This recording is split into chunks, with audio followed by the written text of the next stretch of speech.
2001 PT Cruiser oil pressure sending unit. Do it from up above. Remove your air filter housing body here, along with your throttle body intake boot. 2 screws, no big deal. Undo the screws, put it off to the side. A little PCV valve, flex line going to it also. Come around back here, put your arm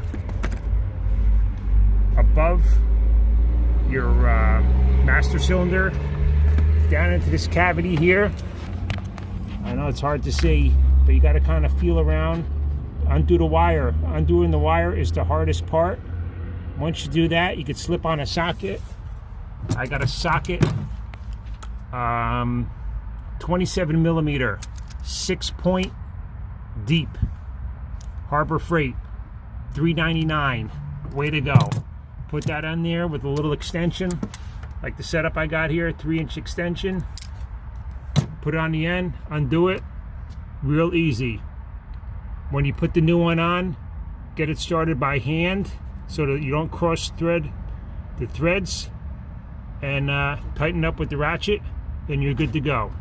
If I can do it, you can do it. Piece of cake.